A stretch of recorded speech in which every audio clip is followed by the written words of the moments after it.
आप सभी प्यारे दोस्तों का हार्दिक स्वागत व अभिनंदन।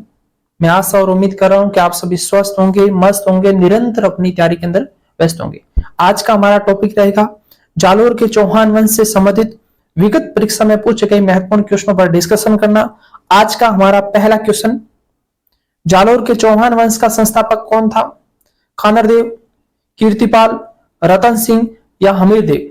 इसका राइट आंसर होगा कीर्तिपाल चौहान, जो कि जालोर के अंदर परमारों से छीनकर जालोर के अंदर चौहान वंश की नींव रखी थी। और ये 1181 ईस्वी में जालोर के अंदर सोनगरा चौहानों की नींव रखता कौन? कीर्तिपाल चौहान, जो कि नाडोल शाखा का प्रमुख राजा था। और ये नाडोल से आकर जालोर आया और जालोर के अंदर परमारों का शासन था। इन परमारों से छीनकर 1181 ईस्वी के अंदर जालोर के अंदर चौहान वंश की नींव रखी और जालोर के चौहानों को सोनगरा चौहान कहा जाता है। तो इसका राइट आंसर होगा 2 नंबर। और कीर्तिपाल को जोधपुर के राजा जसवंत सिंह फर्स्ट का दरबारी कवि मुनोत नैन सिंह कौन था? मुनोत नैन सिंह के द्वारा कीर्तिपाल चौहान को कीतु एक महान शासक की संज्ञा दी। किसने? मुनोत नैन सिंह के द्वारा। किसको दी? कीर्तिपाल चौहान को दी। और जालोर में चौहान वंश का संस्थापक कीर्तिपाल चौहान और 1181 ईस्वी के अंदर जालोर के अंदर चौहान वंश की नींव रखता है। और जालोर दुर्ग को किस नाम से जाना जाता है? और जालोर दुर्ग को सुवर्ण गिरी के नाम से जाना जाता है। और जालोर का प्राचीन नाम जावालीपुर मिलता है। जावालीपुर मिलता है। अगला क्वेश्चन, अब मैं आपको बता दूं कि जालोर का प्रथम शासक कौन था? कीर्तिपाल। कौन था? कीर्तिपाल। और कीर्तिपाल के बाद में कौन सा राजा बनता है? समर सिंह बनता है। और समर सिंह के बाद में उदय सिंह बनता है। और उदय सिंह के बाद में उदय सिंह का पुत्र चाचिक देव बनता है। और चाचिक देव के बाद में सामंत सिंह बनता है। और सामंत सिंह के बाद में कानरदेव बनता है, कानरदेव चौहान, जो कि जालोर का प्रतापी शासक था। अगला क्वेश्चन, जालोर के चौहान शासकों में से कौन से राजा को दिल्ली के किसी सुल्तान के आक्रमण का सामना नहीं करना पड़ा? अब जालोर के कौन से शासक हैं जिसने दिल्ली के सुल्तान के समय किसी ने यहां पर आक्रमण नहीं किया था? उदय सिंह के समय दिल्ली के 2 सुल्तान हुए थे, एक इल्तुतमिश और एक नसीरुद्दीन महमूद। इन्होंने आक्रमण किया था। इसका मतलब उदय सिंह सोनगरा के समय दिल्ली के 2 सुल्तान इल्तुतमिश और नसीरुद्दीन महमूद ने आक्रमण किया था। इसका मतलब उदय सिंह के समय तो किया था। कानरदेव के समय अलाउद्दीन खिलजी ने आक्रमण किया था। और कानरदेव और वीरमदेव के समय अलाउद्दीन खिलजी ने आक्रमण किया था। और ये चाचिक देव, ये उदय सिंह का पुत्र था। ये चाचिक देव उदय सिंह का पुत्र था। उस समय दिल्ली के 2 सुल्तान थे, एक नसीरुद्दीन महमूद और एक बलबन। इन्होंने आक्रमण नहीं किया था। तो इसका राइट आंसर होगा 4 नंबर। चाचिक देव के समय दिल्ली के 2 सुल्तान थे जिन्होंने जालोर पर आक्रमण नहीं किया था। इसका राइट आंसर होगा 4 नंबर। अब मैं आपको पूरी जानकारी बता देता हूं कि जालोर के शासक उदय सिंह, जालोर के शासक उदय सिंह सोनगरा, उस समय दिल्ली के 2 सुल्तान थे, एक तो इल्तुतमिश और एक नसीरुद्दीन महमूद। इन्होंने आक्रमण किया था। उसके बाद में उसका पुत्र बनता है चाचिक देव। उसके समय दिल्ली के 2 सुल्तान थे, एक का नाम था नसीरुद्दीन महमूद, एक का नाम था बलबन। इन्होंने जालोर पर आक्रमण नहीं किया था। और उसके बाद में जालोर का शासक बनता है सामंत सिंह। सामंत सिंह, और सामंत सिंह के समय दिल्ली के 2 सुल्तान थे, एक का नाम बलबन और एक का नाम जलालुद्दीन खिलजी। उस समय दिल्ली के 2 सुल्तान, एक बलबन और एक जलालुद्दीन खिलजी। ये याद रखना, आपसे प्रश्न पूछा जा सकता है कि जालोर के शासक सामंत सिंह के समय दिल्ली के कौन से सुल्तान थे, या चाचिक देव के समय कौन से थे, या उदय सिंह सोनगरा के समय कौन से थे, या कानरदेव सोनगरा के समय कौन से थे। इस प्रकार के क्वेश्चन आपसे पूछे जा सकते हैं। और उसके बाद में कानरदेव, और कानरदेव के समय दिल्ली के सुल्तान अलाउद्दीन खिलजी थे। तो इतनी बातें आपको याद रखनी है। अगला क्वेश्चन, जालोर पर सोनगरा चौहानों ने किसे पराजित कर अपना अधिकार किया था? तो जालोर के सोनग्रा शासक या इसके संस्थापक कीर्तिपाल चौहान, जिन्होंने जालोर के अंदर परमार राजा थे, इनको हराकर जालोर पर अपना अधिकार किया था। तो इसका राइट आंसर होगा 1 नंबर। अगला क्वेश्चन, कानरदेव कहां का शासक था? मेवाड़ का, रणथंभौर का, जालोर का या सांबर का? तो कानरदेव ये जालोर का शासक था और जालोर का चौहान वंश में सबसे शक्तिशाली शासक कौन था? कानरदेव था। और कानरदेव जो जालोर का सबसे शक्तिशाली शासक था, इसका शासनकाल 1305 से लेकर 1311 तक ये जालोर का राजा रहा था। कौन? कानरदेव। और कानरदेव के समय दिल्ली का सुल्तान कौन था? एक के अलाउद्दीन खिलजी था। कौन था? अलाउद्दीन खिलजी था दिल्ली का सुल्तान। और कहा जाता है कि 1305 ईस्वी में ही दिल्ली के सुल्तान एक के अलाउद्दीन खिलजी ने जालोर पर आक्रमण कर दिया था। और 1305 से लेकर 1311 के मध्य कानरदेव और एक के अलाउद्दीन खिलजी के मध्य संघर्ष हुआ था। और कानरदेव चौहान और दिल्ली के सुल्तान एक के अलाउद्दीन खिलजी के मध्य जो संघर्ष हुआ था, इसके बारे में जानकारी देने वाले कौन कौन से ग्रंथ हैं? इस प्रकार का भी क्वेश्चन पूछा जा सकता है। तो आपका आंसर होगा एक कानरदेव प्रबंधन और एक वीरमदेव सोनगरारी वाट, जो कि पद्मनाभ के द्वारा लिखी गई थी। इसके अंदर एक के अलाउद्दीन खिलजी और कानरदेव के मध्य जो संघर्ष हुआ था उसके बारे में जानकारी प्राप्त होती है। इसके अलावा तारीखे फरिश्ता, उसके अंदर भी जानकारी प्राप्त होती है। इसके अलावा अमीर खुसरो की व बरनी की पुस्तकों के अंदर भी जालोर के शासक कानरदेव और दिल्ली के सुल्तान एक के अलाउद्दीन खिलजी के मध्य संघर्षों की कहानी प्राप्त होती है। और उसके बाद में जब 1305 ईस्वी में दिल्ली के सुल्तान एक के अलाउद्दीन खिलजी ने प्रथम बार आक्रमण किया था, उस समय अलाउद्दीन खिलजी का सेनापति कौन था? तो उस समय ऐन उल मुल्क मुल्तानी के द्वारा 1305 ईस्वी पर जालोर पर आक्रमण किया था। उस समय कहा जाता है कि इनके मध्य संधि के लिए बातचीत हुई थी। उसके बाद में कानरदेव चौहान दिल्ली चला गया था और उनके मध्य कुछ बातें हुई थी। और उसके बाद में जब बातें नहीं बनी तो उसके बाद में 1308 ईस्वी में अलाउद्दीन खिलजी के द्वारा आक्रमण कर दिया था।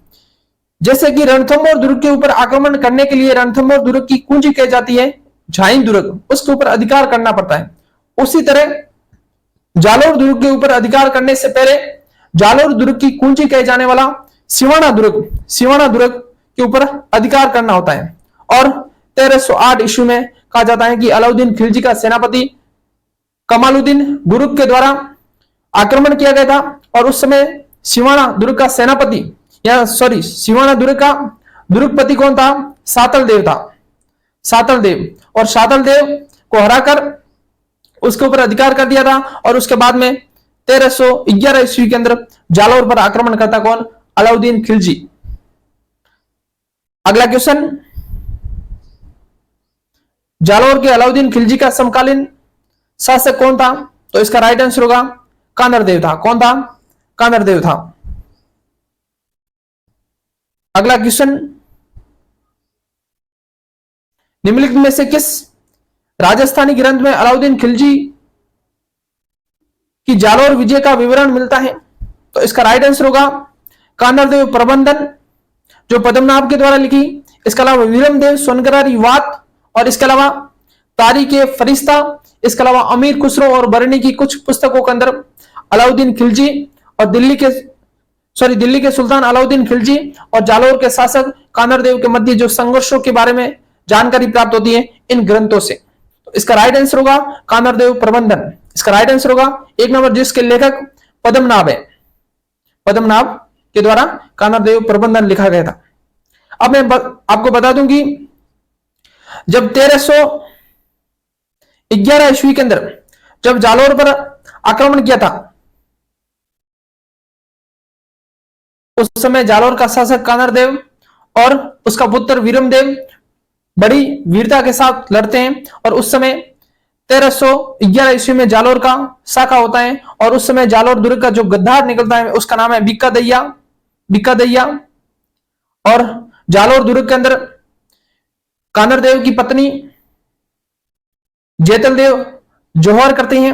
और जालोर दुर्ग के बारे में कहावत है कि रायरा भाव राते गया और जालोर दुर्ग का नाम बदलकर अलाउद्दीन खिलजी के द्वारा जलालाबाद रख दिया। तो इतनी बातें आपको याद रखनी है। अगला क्वेश्चन, अलाउद्दीन खिलजी ने किस दुर्ग को जीतकर उसका नाम खेराबाद रखा? सिवाना, जोधपुर, रणथंभौर या चित्तौड़? तो इसका राइट आंसर होगा सिवाना दुर्ग का नाम बदलकर 1308 ईस्वी में एक के अलाउद्दीन खिलजी के द्वारा खेराबाद रख दिया गया था। सिवाना दुर्ग जो कि जालोर दुर्ग की कुंजी कहा जाता है, यानी कि जालोर दुर्ग को जीतने से पहले सिवाना दुर्ग को जीतना जरूरी है। इसलिए एक के अलाउद्दीन खिलजी का सेनापति कमालुद्दीन गुरुग के द्वारा 1308 ईस्वी में सिवाना दुर्ग पर आक्रमण कर दिया जाता है। उस समय सिवाना दुर्ग का जो दुर्गपति था वह सातल देव था और उसकी पत्नी का नाम मेणादेव था। सातल देव ने केसरिया किया था और उसकी पत्नी मेणादेव ने जौहर किया था। और 1308 ईस्वी के अंदर सिवाना का पहला शाखा होता है और उस समय सिवाना दुर्ग का जो गद्दार निकला उसका नाम था पावला पंवार। वो सिवाना दुर्ग के अंदर एक अलाउद्दीन खिलजी के साथ मिल गया था और उसके बाद में जब 1308 ईस्वी के अंदर जब सिवाना दुर्ग को जीत लिया गया था तो उसके अलाउद्दीन खिलजी ने उस दुर्ग का नाम बदलकर खेराबाद कर दिया। सिवाना दुर्ग को जीतकर उसका नाम खेराबाद कर दिया था। अगला क्वेश्चन, फरिश्ता के अनुसार अलाउद्दीन खिलजी का जालोर पर तृतीय आक्रमण किस वर्ष हुआ था? पहला आक्रमण 1305 ईस्वी में हुआ था और दूसरा आक्रमण 1311 ईस्वी में हुआ था। जब दूसरा आक्रमण हुआ था 1311 ईस्वी में, उस समय जालोर के शासक कानरदेव थे और उस समय जब दिल्ली के सुल्तान अलाउद्दीन खिलजी ने आक्रमण किया था उस समय जालोर के शासक कानरदेव और उसके पुत्र वीरमदेव ने केसरिया किया था और उसकी पत्नी यानी कानरदेव की पत्नी जिसका नाम जेतल देव था, जेतल देव, इन्होंने जौहर किया था और जालोर का शाखा होता है 1311 ईस्वी में। और उस समय जालोर दुर्ग का जो गद्दार निकला उस व्यक्ति का नाम था बिक्का दैया। बिक्का दैया जो कि गद्दार था जालोर दुर्ग का। और उसके बाद में जालोर दुर्ग के ऊपर अधिकार हो जाता एक अलाउद्दीन खिलजी का। उसके बाद में जालोर दुर्ग का नाम बदलकर अलाउद्दीन खिलजी जलालाबाद रख देता है, जलालाबाद रख देता है। और जालोर दुर्ग के बारे में कहावत है कि रायरा भाव राते ही गया। अगला क्वेश्चन, अलाउद्दीन खिलजी ने 1311 ईस्वी में जालोर को जीतकर उसका नया नाम क्या रखा था? खिजराबाद, खेराबाद, जलालाबाद या मोमिनाबाद? तो इसका राइट आंसर होगा जलालाबाद। और खेराबाद किसका रखा? सिवाना का। कब रखा था? 1308 ईस्वी में। खिजराबाद किसका रखा? चित्तौड़ का। कब रखा? 1303 ईस्वी में। और मोमिनाबाद ये किसका नाम है? ये आप कमेंट बॉक्स के अंदर इसका आंसर बताना। अगला क्वेश्चन, अलाउद्दीन खिलजी ने जालोर के किस राजपूत वंश का अंत किया? तो इसका राइट आंसर होगा सोनगरा चौहानों का अंत किया था। और 1311 ईस्वी के अंदर जालोर का शाखा हुआ था। अगला क्वेश्चन, अलाउद्दीन खिलजी की विजय का कालक्रम अनुसार व्यवस्थित कीजिए। रणथंभौर को कब जीता था? जालोर को कब जीता था? चित्तौड़ को कब जीता और सिवाना को कब जीता था? तो रणथंभौर के शासक हमीरदेव चौहान के ऊपर आक्रमण करते हैं 1301 ईस्वी के अंदर और 11 जुलाई 1301 ईस्वी को रणथंभौर पर अधिकार हो जाता किसका? अलाउद्दीन खिलजी का। तो रणथंभौर पर अधिकार कब किया? 1301 ईस्वी में। और उसके बाद में रणथंभौर किसको सौंपते हैं? एक अलाउद्दीन खिलजी के सेनापति उलूग खां को सौंप देते हैं। उसके बाद में इन्होंने चित्तौड़ पर अधिकार किया था। चित्तौड़ के शासक रावण रतन सिंह, उसकी रानी पद्मावत के द्वारा जौहर किया गया था। ये 1303 ईस्वी के अंदर चित्तौड़ पर अधिकार कर लेते हैं और चित्तौड़ का नाम बदलकर खिजराबाद कर देते हैं।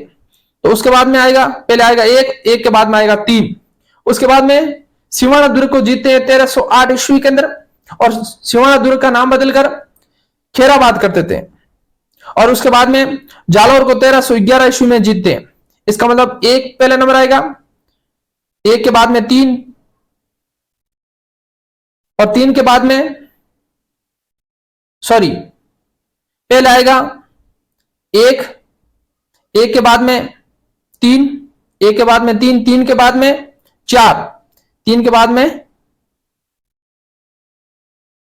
और 4 के बाद में 2। इसका राइट आंसर होगा 1 नंबर का।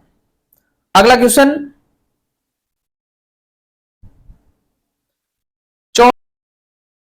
चौहान शासकों को कालक्रम के अनुसार व्यवस्थित कीजिए। विग्रहराज चतुर्थ, सोमेश्वर पृथ्वीराज सेकंड या पृथ्वीराज थर्ड।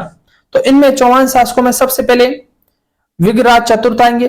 विग्रहराज चतुर्थ के बाद में पृथ्वीराज सेकंड शासन बनते हैं। पृथ्वीराज सेकंड के बाद में सोमेश्वर बनते हैं और सोमेश्वर के बाद में पृथ्वीराज थर्ड बनते हैं। इसका मतलब 1, 1 के बाद में 3, 3 के बाद में 2, 2 के बाद में 4। इसका राइट आंसर होगा 4 नंबर का। अब मैं आपको शाकंभरी के चौहान के इंपोर्टेंट राजाओं का कालक्रम अनुसार बता देता हूं कि पहले शाकंभरी के चौहान वंश के संस्थापक वासुदेव चौहान, वासुदेव चौहान, और वासुदेव चौहान के बाद में गुहक शासक बनता है और गुहक के बाद में विग्रहराज फर्स्ट, विग्रहराज फर्स्ट, और विग्रहराज फर्स्ट के बाद में विग्रहराज सेकंड और फिर विग्रहराज थर्ड बनते हैं। और उसके बाद में आपको यहां से इंपोर्टेंट याद रखना है पृथ्वीराज फर्स्ट, पृथ्वीराज फर्स्ट, और पृथ्वीराज फर्स्ट के बाद में अजयराज बनते हैं। अजयराज जिसने अजमेर की स्थापना की थी 1113 ईस्वी के अंदर, तो अजयराज बनते हैं। अजयराज के बाद में अजयराज का पुत्र अर्णोराज बनता है जो 1133 से लेकर 1155 ईस्वी तक राजा बनता है। और अर्णोराज के बाद में उसका पुत्र जगदेव बनता है जो प्रथम पितृहंता होता है, यानी कि अर्णोराज की हत्या कर देता है उसका पुत्र जगदेव। 1 वर्ष के लिए शासन बनता है और उसके बाद में विग्रहराज चतुर्थ अजमेर का राजा बनता है और उसके बाद में अपर गंगे 1 वर्ष के लिए बनता है और उसके बाद में पृथ्वीराज सेकंड, और पृथ्वीराज सेकंड के बाद में सोमेश्वर, और सोमेश्वर के बाद में पृथ्वीराज थर्ड। और चौहान वंश का सबसे अंतिम राजा होता है हरिराज, और पृथ्वीराज थर्ड के बाद में गोविंदराज बनता है और गोविंदराज के बाद में हरिराज बनता है। तो इन राजाओं का ये कालक्रम अनुसार व्यवस्थित याद रखना। अगला क्वेश्चन, चौहान राजवंश के निम्नलिखित शासकों का कालक्रम अनुसार व्यवस्थित कीजिए। पृथ्वीराज फर्स्ट, अजयराज, अर्णोराज या विग्रहराज चतुर्थ। तो इसके अंदर आएगा पृथ्वीराज फर्स्ट पहले आएंगे, उसके बाद में उस अजयराज, अजयराज के बाद में अर्णोराज, अर्णोराज के बाद में विग्रहराज चतुर्थ। इसका मतलब 1, 2, 3 और 4। इसका राइट आंसर होगा 4 नंबर का। अगला क्वेश्चन, चौहान राजवंश के शासकों को कालक्रम अनुसार व्यवस्थित कीजिए। पृथ्वीराज थर्ड, अजयराज, अर्णोराज और विग्रहराज चतुर्थ। इसके अंदर सबसे पहले आएंगे अजयराज, अजयराज के बाद में अर्णोराज, अर्णोराज के बाद में विग्रहराज चतुर्थ और विग्रहराज चतुर्थ के बाद में पृथ्वीराज थर्ड आएंगे। तो इसका राइट आंसर होगा 2, 3, 4 और 1। तो इसका राइट आंसर होगा 2, 3, 4, 1। इसका राइट आंसर होगा 3 नंबर का। आज के लिए इतना ही। यदि क्लास अच्छी लगी हो तो लाइक करना, कमेंट करना। आप सबका धन्यवाद।